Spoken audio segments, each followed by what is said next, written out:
কোৱা পচিন 200 টকা তৰা পাতত দিয়া টোপোলা ভাত ৰেডি গাহৰি দি খাবহে লাগে এতিয়া লগত আছে মাটি দাইলে দি বনোৱা গাহৰি আপং এনে খালে নহ'ব নিয়ম অকমান আছে মৃতকৰ কাৰণে এনচেষ্টাৰ্ছৰ কাৰণে অকমান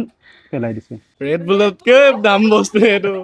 বহুত মানে হেৰি এনাৰ্জি থকা বস্তু এইবাৰ মাজুলীখন অলপ বেলেগকৈ চোৱা প্লেন কৰিছিলোঁ চব পৱনৰ লগত ওলাই গ'লে অলপ ভিতৰুৱা মিচিং গাঁও পৱন নিজেও মিচিং ল'ৰা হয় আৰু সি গাইড কৰি লৈ যায় দূৰৰ দূৰৰ মিচিং গাঁওবিলাকত সিহঁতৰ ট্ৰেডিশ্যনেল ফুড এক্সপ্ল'ৰ কৰায় আৰু সি প্ৰমিছ কৰা মতে ট্ৰেডিশ্যনেল মিচিং ঘৰ এখনত লৈ গ'ল তাতে আপং খানা চব আগৰ পৰা ৰেডি কৰি থৈ দিয়া আছিল আপং চেকিছো পথাৰে চথাৰে যায় অ। কাম কৰিব যায় অ। তেতিয়া অলপমান ৰেষ্ট লয় ন তেতিয়া এইটো খাই দিলে আকৌ আৰু এক চাপ জোচ পাব অসমীয়া এনেকে কলপাত পাতে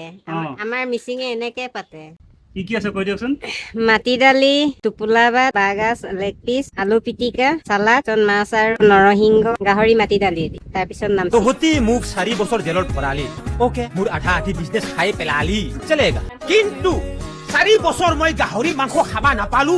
ও একদম নেহি চলেগা এনেকুৱা টেষ্টি হৈছে মাজুলীত যদি এনেকুৱা থালি খাবলৈ আছে পৱনক কণ্টেক্ট কৰিব আৰু এনেকুৱা ভিডিঅ' চাই থাকিব লাগিলে মোক ফ'ল' কৰিব বাই বাই